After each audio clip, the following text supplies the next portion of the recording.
तो चलिए अब आपको सीधे लाइव तस्वीरें दिखाते हैं जेएसीसी की, जहां राजस्थान इन्वेस्ट समिट 2022 का आगाज हो चुका है। मुख्यमंत्री अशोक गहलोत क्या कुछ कह रहे हैं, चलिए आपको सुनाते हैं। एचएम बांगड़ा, चंद्र नील बैनर्जी, अजय श्रीराम जी, बी संतानम जी, अरविंद मायाराम जी, Usha Sharma ji chief secretary, Veenu Gupta ji additional chief secretary, Kuldeep नाका जी और मेरे तमाम कैबिनेट के मंत्रीगण, विधायकगण और जितने भी इन्वेस्टर्स आए हैं, अधिकारीगण, भाई और बहनों, सबसे पहले मैं अपनी ओर से जितने हमारे मेहमान आए हैं, डेलीगेट आए हैं, लगभग 3000, उनका मैं हार्दिक स्वागत करता हूं। ये राजस्थान इन्वेस्ट का आयोजन लंबे अरसे से चर्चा में था। मुझे खुशी है कि आज हम लोग यहाँ पर सुन रहे हैं हमारे साथियों को, एक के बाद एक गर्व होता है प्रदेश पे भी और देश पे भी। आज़ादी के 75 वर्ष अमृत महोत्सव मनाया जा रहा है। लंबा सफर तय करते करते आज हम यहाँ तक पहुँचे हैं, जिस रूप में आप बैठे हुए हैं, और ये आयोजन हो रहा है। मेरे ख्याल से जब आज़ाद हुआ मुल्क तब हालात दूसरे थे। राजस्थान जैसे प्रदेश में 13 मेगावाट बिजली थी। लोग समझते नहीं कि बिजली होती क्या है। राजा महाराजाओं के महलों में बिजली टमटमाती थी, खाली वो जनरेटर थी। आप कल्पना कीजिए हम कहाँ से कहाँ पहुँचे हैं। इसका घर पूरे देश को है, होना भी चाहिए। पानी में, शिक्षा में, स्वास्थ्य में, सड़कों में, बिजली में कोई कल्पना नहीं कर सकता था। 13 मेगावाट से आज 23,000 मेगावाट से ज़्यादा बिजली का उत्पादन राजस्थान में हो रहा है। शिक्षा क्या थी कोई सोच नहीं सकता। अब जाल बिछ रहा है। जब मैं 24 साल पहले था मुख्यमंत्री पहली बार, तो 6 विश्वविद्यालय थे। आज 89 विश्वविद्यालय राजस्थान के अंदर, 89 विश्वविद्यालय। अभी मैंने 3 साल में 210 कॉलेज खोले, उसमें 91 गर्ल्स कॉलेज है। और मैंने कहा कि जहाँ 500 गर्ल्स मिल जाएगी वहाँ हम लोग कॉलेज खोल देंगे। आज लड़कों से ज़्यादा लड़कियाँ पढ़ी राजस्थान के अंदर। तो चाहे शिक्षा हो, चाहे स्वास्थ्य सेवाएं हैं, जिसका जिक्र किया गया, मैं रिपीट नहीं करना चाहूँगा।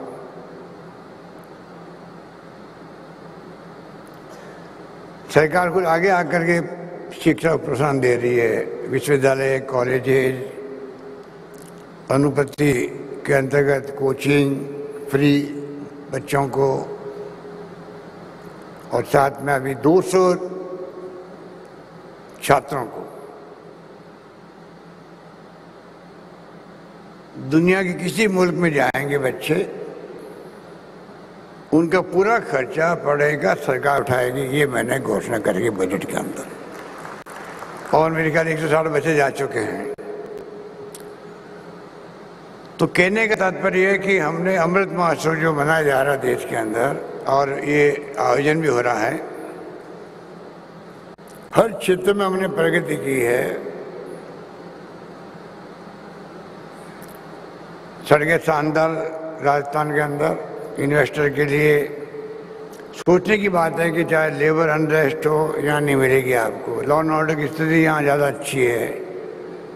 National highways, state highways, mega highways, district major roads, का जाल बिछ गया है। तो एक इन्वेस्टर को जो सुविधाएं चाहिए, जिससे आपने देखा अभी मेरे पूर्व वक्ताओं ने फिल्म के माध्यम से भी और अपनी स्पीच के अंदर बताया आपको कि सब तरह से हमारी जो पॉलिसीज है किसी भी तरह की, वो इन्वेस्टमेंट फ्रेंडली पॉलिसी बन रही है। और कस्टमाइज पैकेज अलग मिल रहे हैं। पॉलिसी में हमेशा राजस्थान ने ये प्रयास किया है कि कैसे इन्वेस्टमेंट आकर्षित हो। चाहे विंड जब आया था पहली बार, मुझे याद है 3-4 मेगावाट से मैंने उसका शिलान्यास किया था जैसलमेर के अंदर। मुझे तांती जो अभी हाल ही में उनका स्वर्गवास हो गया है, बहुत दुखद घटना थी, सुजलोन कंपनी से। फिर 4,500 मेगावाट तक हमने विंड एनर्जी पैदा करी। गौतम अडानी जी कह रहे थे जिस प्रकार से हमने सोलर को प्रमोट किया है, और सोलर को प्रमोट करने से आज 10,000 मेगावाट से अधिक बिजली सोलर से बन रही है। तो जो स्कीम, जो पॉलिसीज सरकार ने रखी है, मैं समझता हूं कि उसके कारण से इन्वेस्टर फ्रेंडली माहौल बना है राजस्थान के अंदर। और उसी रूप में हम लोग चाहते हैं कि आने वाले वक्त के अंदर भी, कोरोना आ गया था, बहुत स्थिति ऐसी बन गई थी, पर मुझे खुशी है कि कोरोना के बाद में भी जो माहौल बना है आर्थिक क्षेत्र में, वो वापस रिकवर बहुत जल्दी हुआ है, क्योंकि हमने कुछ फैसले भी किए। हमने उद्योगों को सहारा दिया, वैट में, ट्रांसपोर्ट में, एक्साइज में, स्टाम्प ड्यूटी में, होटल्स हैं, ट्रैवल एजेंट्स हैं, टूर ऑपरेटर हैं, इन सबको महसूस करवाया कि इस संकटी घड़ी में इंडस्ट्री के साथ में, व्यापार के साथ में, टूरिज्म के सेक्टर के अंदर, जैसा भी हमने टूरिज्म को इंडस्ट्री का दर्जा दे दिया है और लागू भी कर दिया है। कल मैं कह रहा था कि जब मैं 35 साल पहले मंत्री खुद था टूरिज्म और सिविल एविएशन का, इंदिरा जी और राजीव गांधी जी के साथ में, तो मेरा सपना था कि टूरिज्म को इंडस्ट्री का दर्जा मिलना चाहिए। घोषणाएं हुई, पर जो वास्तव में छूट मिलनी चाहिए वो लागू कभी नहीं हुई।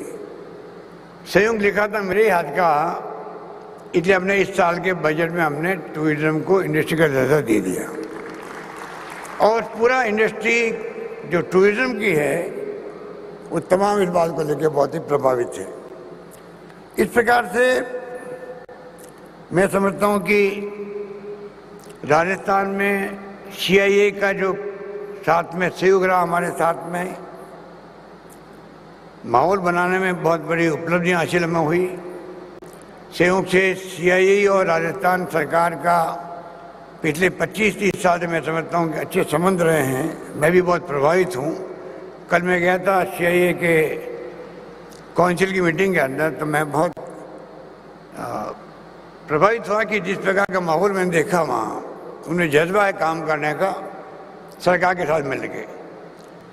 और ये भी एक शुरुआत हुई 91-92 के अंदर, जब डॉक्टर मनमोहन सिंह जी वित्त मंत्री थे नरसिंह राव जी के वक्त में। और जिस प्रकार से कोई जमाना था लाइसेंस, कोटा परमिट का, उदारीकरण का माहौल जो बनने लगा, बनाया गया, फैसले किए गए, उसके बाद में अब ये ऐसी संस्थाएं जो पहले सबकी निगाह से देखती थी सरकारों को, और सरकारें सबकी निगाह से देखती थी संस्थाओं को, अब आपस में समन्वय के साथ में काम शुरू हुआ है देश के अंदर। उसका इम्पैक्ट है, मिलके काम कर रहे हैं। विचारों का आदान प्रदान होता है तो कई नई बातें सीखने को मिलती है। इस माहौल में हम लोग चल रहे हैं। मैं समझता हूं कि राजस्थान उदाहरण है। CII और स्टेट गवर्नमेंट, पिछली बार सरकार थी तब भी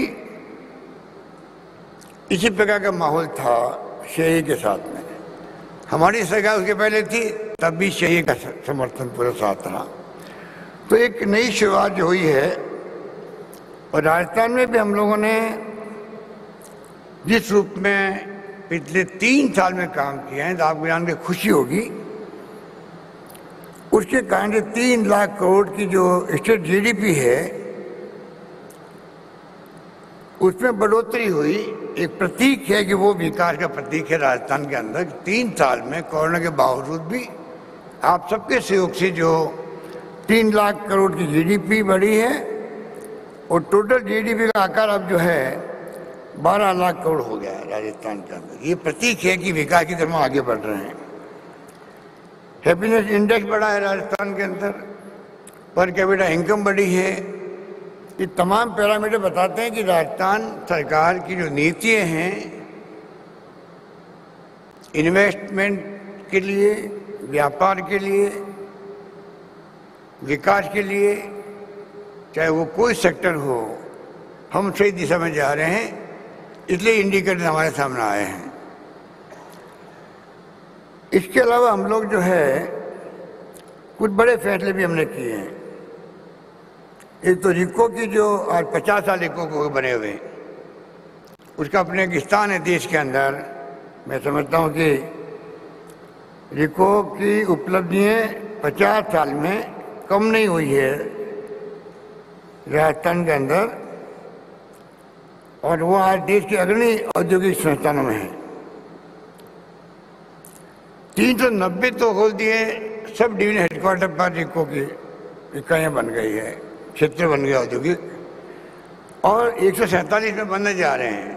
मतलब आप कल्पना कीजिए राजस्थान के हर SDO हेडक्वार्टर पर, उपखंड क्षेत्र पर औद्योगिक इकाइयाँ बन रही है। तो आप सोच सकते हो कि वहाँ के स्थानीय लोगों को, चाहे MSME के हों चाहे अन्य उद्योग हों, उनको एक सुविधा मिल रही है। इसके साथ में हमने जयपुर में फिनटेक पार्क विकसित किया जा रहा, वहाँ पर जिस सर्विस सेक्टर का और विकास हो सके। साथ में जोधपुर के अंदर राजीव गांधी फिनटेक इंस्टीट्यूट बन रहा है 600 करोड़ की लागत से, जिसे क्वालिटी एजुकेशन भी वहाँ मिल सके। ये हमारा प्रयास है। युवाओं के लिए, सर्विस सेक्टर के लिए, MSME एवं स्टार्टअप्स को सस्ती दरों पर प्लग एंड प्ले फैसिलिटीज उपलब्ध कराने के लिए जयपुर, जोधपुर, कोटा में 200 करोड़ की लागत से नॉलेज इनोवेशन हब की स्थापना की जा रही है। सीतापुर में अभी वो काम भी जल्दी शुरू होगा, जयपुर के अंदर भी। और भिवाड़ी, बोरानाड़ा, जोधपुर में 250 करोड़ की लागत से मल्टी स्टोरी इंडस्ट्रियल कॉम्प्लेक्स विकसित करने का मैंने घोषणा की थी बजट के अंदर। DPR बन रही है इन सबकी। एक नए रूप में सरकार सामने आ रही है हेल्प करने के लिए इंडस्ट्रीज को, उद्यमियों को। ये जो पैसे बन रहे हैं आपके मल्टी स्टोरी इंडस्ट्रियल कॉम्प्लेक्स, इसमें IT, readymade, garment, jewellery, service sector इकाइयों को प्लग एंड प्ले फैसिलिटीज की स्थापना करने में सहयोग मिलेगा। तो मैं आपको निवेदन करना चाहूँगा कि जिस रूप में सरकार बनते ही हमने MSME एस्टेब्लिशमेंट और फैसिलिटेशन एक्ट 19 से पास किया था, 2019 में पास किया था। उसमें 3 साल तक सरकारी स्तर पर कोई भी परमिशन लेने की आवश्यकता नहीं रखी गई थी। शायद आपको मालूम होगा अब 3 साल से हमने 5 साल कर दिया है। 5 साल तक कोई भी सरकारी परमिशन की आवश्यकता नहीं रहेगी MSME इकाइयों को, और एक्ट बना के ये किया जा रहा है। इसके माध्यम से मैं समझता हूँ कि सिंगल विंडो सिस्टम हो, चाहे वो अनुमति एक साथ मिल जाए। ये सिंगल स्टॉप शॉप की बात की गई है। हालांकि मुझे अभी भी मैंने कहा है हमारे अधिकारियों को, एचईएस इंडस्ट्री को भी, इसमें और गुंजाइश है और ज़्यादा कंफर्टेबल फील करें इंडस्ट्री से आकर के, इसकी ज़रूरत है। क्योंकि लंबे समय से शिकायत मिलती थी आज़ादी के बाद से कि जब जाते हैं इन्वेस्ट करने के लिए तो हमें बहुत तकलीफों का सामना करना पड़ता है। काफ़ी कुछ कमी हुई है, काफ़ी हमने फैसले किए जिससे कि और फ़ायदा मिला है। इसको और हम लोग चाहेंगे कि कैसे ठीक करें। वैसे बहुत सारे हमने फैसले किए, अभी वक्त नहीं है कि मैं उन फैसलों की तरफ आपका ब्रीफ करूं, पर मैं इतना कह सकता हूं कि कई कामों के अंदर राजस्थान एक मॉडल बन रहा है देश के अंदर, और वही हमारे लिए एक शुभ संकेत है। और जो अभी करीब लगभग 11 लाख करोड़ के जो एमओयू साइन आपने किए हैं, ये पहला है अवसर जब अधिवेशन के दरमियान में कोई एमओयू साइन नहीं हो रहे हैं। पहले काम एडवांस में कर दिया गया कमिटेड एंड डिलीवर्ड थीम के साथ में, पहले ही आप ये काम करें जिससे सरकार अपना काम करने लग जाए। 11 लाख करोड़ के मैं समझता हूँ कि एमओयू एलओई का स्थगित होना या करार होना मैं समझता हूँ बहुत शुभ संकेत है। और वास्तव में अगर ये लागू हो जाते हैं, जो कि संभव नहीं होता है फ्रैंकली स्पीकिंग। गौतम भाई बैठे हैं, गुजरात के अंदर भी नरेंद्र मोदी जी ने बहुत गुजरात वाइब्रेंट किए थे, और मेरे ख्याल से मुझे पता नहीं एक्चुअल में, पर जो सुनते थे 15, 20, 25% समझ लो आप, हो सकता है ज़्यादा कम हो। हम कोशिश करेंगे कि एडवांस में हमने काम किया है तो क्यों नहीं हम लोग कोशिश करेंगे उसे आगे बढ़े। डिपेंड करता है कि स्थिति क्या रहती है। कई बार मंदी के दौर चलते रहते हैं दुनिया के अंदर। मुझे खुशी है कि मनमोहन सिंह के वक्त में भी मंदी का दौर आया था, पर असर कम पड़ा देश के अंदर। अब भी ऐसे फ्लक्चुएशन आते रहते हैं। कई बार तो यूक्रेन में युद्ध हो गया, उसका असर पड़ जाता है देश के अंदर। ये तमाम बातें चलती है, पर मैं समझता हूँ कि जो गुजरात की बात अभी कर रहे थे गौतम भाई, गुजराती तो देखिए आज़ादी के पहले से ही बहुत सक्षम रहे हैं। आपके वहाँ तो टेक्सटाइल उद्योग और क्या क्या इंडस्ट्री, औद्योगिकरण जो मैं समझता हूँ कि आज़ादी के पहले से ही गुजरात में बहुत ज़्यादा रहा है। गुजरातियों का माइंड ही व्यापारिक माइंड रहा है शुरू से ही, और इसीलिए सक्षम राज्य रहा है। आर्थिक रूप से संपन्न राज्यों में महाराष्ट्र, गुजरात, ज़्यादा गुजरात समझ लीजिए, हमेशा रहा है। और कई बड़े बड़े उद्योगपति उस जमाने में भी, मैं पूछा था भी गौतम भाई, विक्रम साराभाई से लगा के लालजी भाई, कई लोग रहे हैं। बाद में धीरूभाई अंबानी आ गए, अब गौतम भाई आ गए। तो गुजरात का अपना एक और अलग रहा है। पर गौतम रणनीति जी मैं कहना चाहूँगा राजस्थान की बात, जहाँ अकाल सूखे पड़ते रहे हैं आज़ादी के पहले से, सदियों से, उस प्रदेश के अंदर अकाल सूखे पड़ते रहते थे। माइग्रेशन होता था यहाँ से। पशुओं का पानी की व्यवस्था करो, रोजगार की व्यवस्था करो मनुष्यों के लिए, चारे का प्रबंधन करो, क्या क्या नहीं होता था, मैंने बचपन से देखा है। पर ये बात तो मैं समझता हूँ कि ये हमारे राजस्थान के लोगों की हिम्मत को दाद देनी चाहिए गौतम भाई, कि आपके यहाँ तो प्रारंभ में ही ऐसा माहौल था। आज तो गौतम अडानी का नाम सुनते हैं कि दुनिया के 2 अमीर लोगों में आ गया है, तो आपका बधाई के पात्र है आप। पर हम जो है, हम अकाल और सूखे की धरती थी, तभी देश को बहुत कुछ देने का प्रयास किया। घनश्याम दास बिरला जी गांधी जी के सबसे विश्वास पात्रों में थे। जमनालाल बजाज जिन्होंने सेवाग्राम आश्रम बनाया गांधी जी के लिए, राजस्थान की शेखावटी से, सभी शेखावटी के लोग थे। जितने ही बड़े बड़े घराने हुए हैं देश के अंदर, चाहे वो बिरला हो, बांगड़ हो, पोद्दार हो, गोयनका हो, सिंघानिया हो, अग्रवाल हो, कितने घराने हुए हैं, सब राजस्थान के शेखावटी से गए हैं। अकाल सूखे का मुकाबला करने के लिए गए, तकलीफ में गए थे। कहावते हैं साहब, एक खाली हाथ गए थे और पूरे देश की इकोनॉमी को उस वक्त भी उन्होंने स्मृत किया, और आज भी ये घराने देश के अंदर छाए हुए हैं, देश की आर्थिक व्यवस्था को प्रभावित करने वाले लोग हैं। तो कहाँ तो गुजरात, कहाँ राजस्थान, ये तो आप कंपेयर करोगे।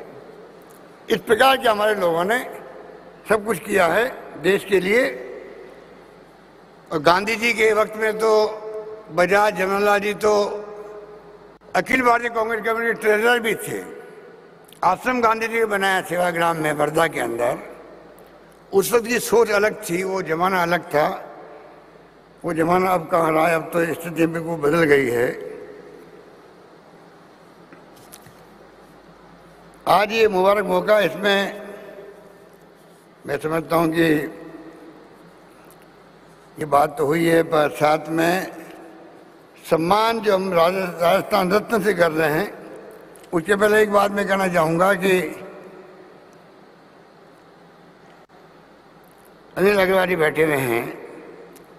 अब अभी अखबारों में चल रहा है काफ़ी दिन से, उसके लिए धन्यवाद। आपने सीपी जोशी जी के आग्रह को भी और मेरे आग्रह को स्वीकार करके आपने क्रिकेट जो आजकल बहुत पॉपुलर है, स्टेडियम बनाने की जिम्मेदारी ले ली है।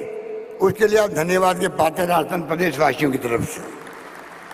चौमू में आपने पढ़ाई करी, अब चौमू के नाम आते ताली बजती है कि आप कहाँ से उठ के कहाँ पहुँच गए हो। ये बहुत बड़ी बात है। अभी आप चर्चा में आए हुए हो, 1,60,00,000 करोड़ की आप इंडस्ट्री लगा रहे हो। सेमीकंडक्टर अभी दुनिया के अंदर, शायद आप लोगों ने मालूम होगा, पिछले साल भर से, 1.5 साल से, कोरोना के बाद में, चाइना के डिस्टर्ब होने के बाद में, जो चिप होती है वो चिप का ही खेल है। चाहे मोबाइल फ़ोन हो, चाहे कंप्यूटर हो, चाहे वो लैपटॉप हो, और चाहे कारें हो, चिप नहीं है तो सब कारें बनी हुई पड़ी हुई है। देश नहीं, दुनिया के अंदर क्राइसिस है। उस क्राइसिस में अनिल अग्रवाल जी जो यहाँ पर तेल निकाल रहे हैं राजस्थान के अंदर, हिंदुस्तान जिंक चला रहे हैं, सब कुछ कर रहे हैं और ध्यान भी रख रहे हैं राजस्थान का, इसमें कोई दुराय नहीं।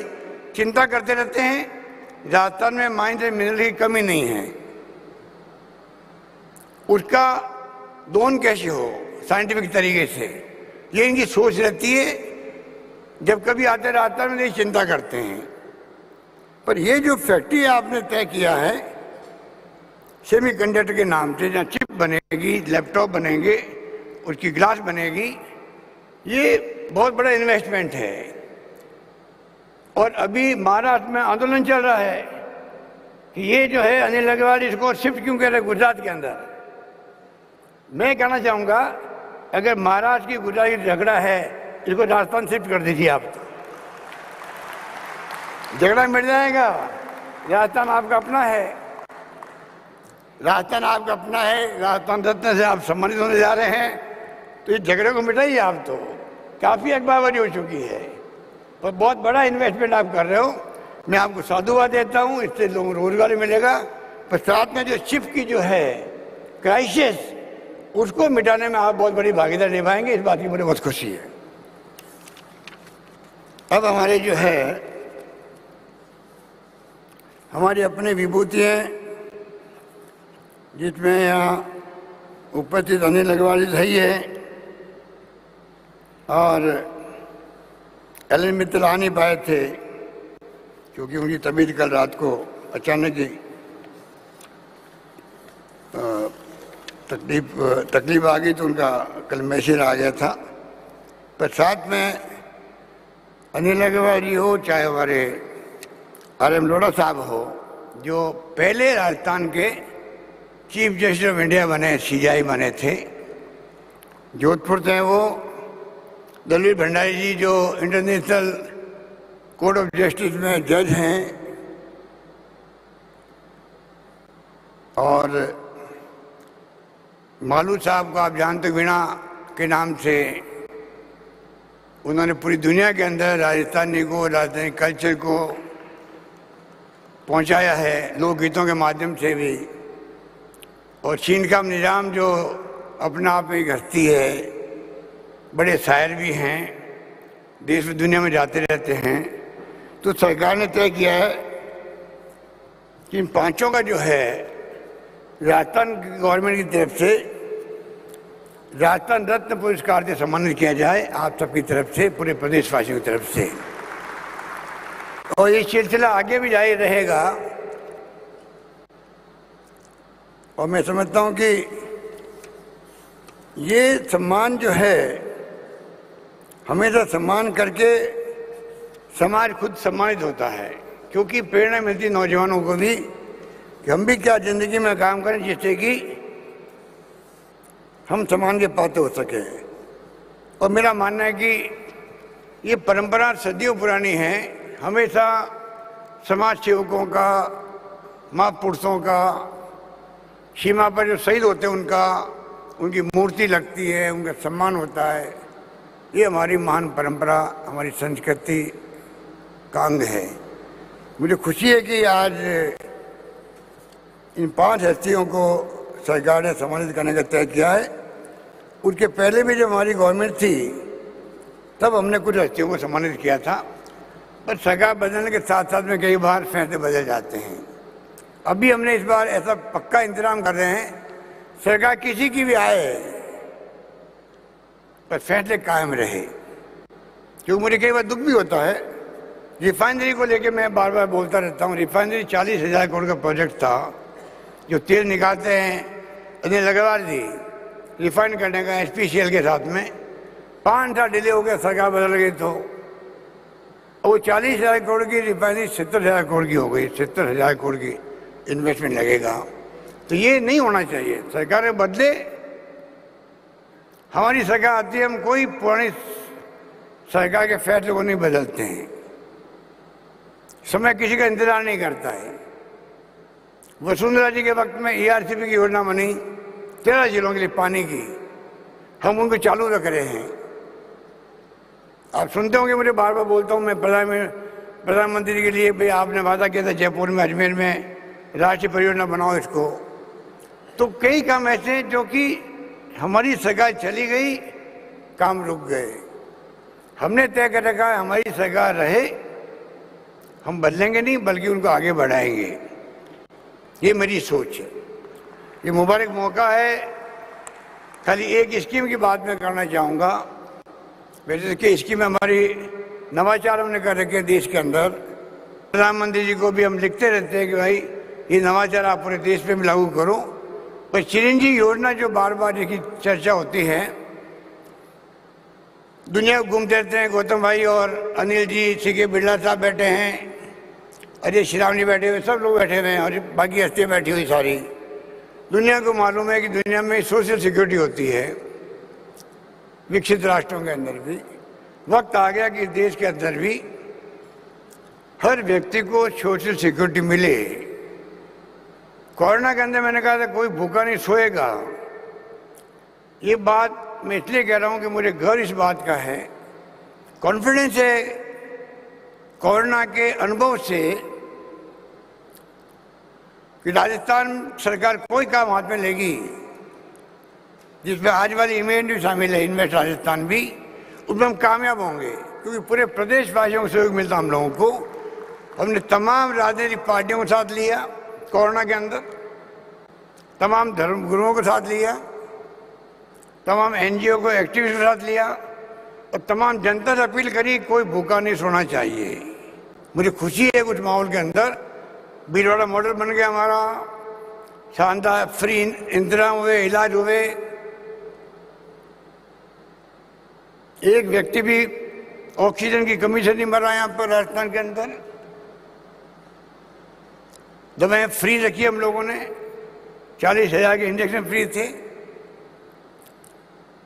अब हमने जो स्कीम और आगे बढ़ाई है, पहले फ्री दवाएं थी, फ्री टेस्ट थे, अब हमने जो 10 लाख का बीमा किया है जो देश में कहीं नहीं है। प्रीमियम सरकार भर रही है, कुछ लोगों को छोड़ के, वो 850 रुपये लेते हैं उन लोगों से।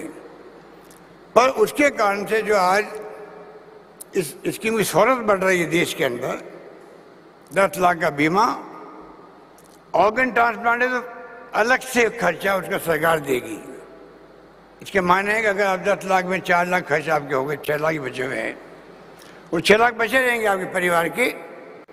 अगर खुदा कहा तो किडनी ट्रांसप्लांट करनी पड़ रही है, लीवर ट्रांसप्लांट करना पड़ रहा है, बोन मैरो ट्रांसप्लांट करना पड़ रहा है, या और कोई ऑर्गन ट्रांसप्लांट करना पड़ रहा है, 15-20 लाख रुपये खर्च होते हैं। उस परिवार को 15-20 लाख रुपये सरकार देगी, 6 लाख बचा के देगी, जिससे कि वो डिस्टर्ब नहीं हो और उसके इलाज संभव हो जाए। ऐसी स्कीम संभव कहीं नहीं होगी। इस स्कीम को हमने लागू किया राजस्थान के अंदर। MRI free, CT scan free, IPD OPD free सरकारी अस्पतालों के अंदर, और साथ में 5 लाख का बीमा है एक्सीडेंट के नाम से भी, क्योंकि एक्सीडेंट जो है आप जानते हो कि इस देश में करीब 2.5 लाख लोग मरते हैं पर ईयर एक्सीडेंट से। राजस्थान में करीब 10,000 से ज़्यादा लोग मरते हैं। भगवान करे कोई एक्सीडेंट नहीं हो, पर हो जाते हैं। तो हमने प्रोविजन किया इस स्कीम के अंदर जो 1,35,00,000 परिवारों को कवर किया हुआ अभी तक, करीब 80-90% तक हो चुका है करीब। उसके अंदर 5 लाख का बीमा कर दिया है। अभी जब से स्कीम लागू हुई है लगभग 1,000 लोग मारे गए हैं। पानी बढ़ता बहुत भयंकर, उसमें कई लोग डूब जाते हैं। अभी परसों लोग डूब गए थे, 9 लोग। सबके घरों में 5 लाख रुपये पहुँचने लग गए हैं। तो चिरंजीवी हेल्थ योजना पर, और इसके साथ में हम लोगों ने हर परिवार में मुखिया रखा महिला को। महिला सशक्तिकरण के कारण से उन तमाम महिलाओं को, क्योंकि मैंने देखा अभी अनुभव किया कोरोना के अंदर कि ऑफलाइन पढ़ाई हो गरीबों के यहाँ तो वही हुई, क्योंकि उनके पास लैपटॉप नहीं था। ऑनलाइन पढ़ाई कहीं कहीं हुई। तो हमने तय किया 1,35,00,000 परिवारों की महिलाओं को, सबको स्मार्टफोन सरकार देगी। 3 साल की इंटरनेट सेवाएं फ्री होगी उसके अंदर। ये हमने फैसला किया। इस प्रकार से एक इन्वेस्टमेंट फ्रेंडली माहौल राजस्थान में बन चुका है। आने वाले वक्त में जो आप अभी देखेंगे, आज और कल के अंदर लिटरेचर मिला होगा आपको, उसमें आप देखेंगे ऐसे ऐसे फैसले किए हैं कि मैं वक्त नहीं कि मैं उनको जिक्र करूं। आप खुद मानेंगे कि राजस्थान सरकार एग्रेसिव होकर के इंडस्ट्री को, टूरिज्म सेक्टर को, सबको सहयोग कर रही है। और उसी ढंग से हम उम्मीद करते हैं कि इस माहौल बनने के बाद में और ज़्यादा इन्वेस्टर चाहे देश या दुनिया के यहाँ आएंगे। ये हमारी सोच है। इन्हीं शब्दों के साथ में मैं तमाम जो हमारे मेहमान आए हैं उन सबको मैं शुक्रिया अदा करता हूँ, क्योंकि सब लोग बिजी रहते हैं बिजनेस के अंदर भी। आप लोग सब आए डेलीगेट बन के, मुझे खुशी है कि आपने यहाँ आना मंजूर किया। एक नई शुरुआत हो रही है और मैं चाहूँगा आप सबके सहयोग से राजस्थान में अधिक से अधिक इन्वेस्टमेंट आए, अधिक से अधिक लोगों को रोजगार मिले। क्योंकि समस्या भी देश में बेरोजगारी की और महंगाई की बहुत भयंकर है। हम चाहेंगे देश में शांति, सद्भाव, प्यार, मोहब्बत, भाईचारा सभी जाति, सभी धर्म, सभी वर्गों के साथ बना रहे। ऐसे माहौल में ही कोई देश प्रगति करता है, प्रदेश प्रगति करता है या गांव प्रगति करता है। जहाँ शांति नहीं होती है, हिंसा होती है, तनाव होता है, वहाँ विकास रुक जाता है। ये हमारी सरकार की सोच है। इसको हम चाहते हैं कि ये भावना घर घर तक पहुँचे और उस भावना को हम लोग मजबूत करने के लिए लगे हुए हैं। यही बात कहता हूँ, मैं अपनी बात समाप्त करता हूँ। धन्यवाद। जय हिंद। धन्यवाद।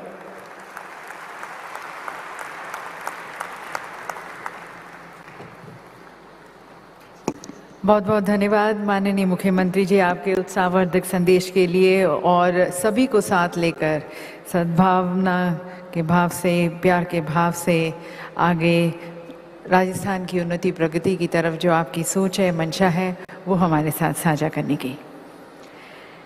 देवी सज्जनों, जैसा कि आपने पहले सुना, as are Additional Chief Secretary had mentioned to you that there were various activities, various interactions were there with the industry leaders. So today's summit is actually a milestone event to all these commitments which were made, the discussions which we had. And living up to this very promise of committed and delivered,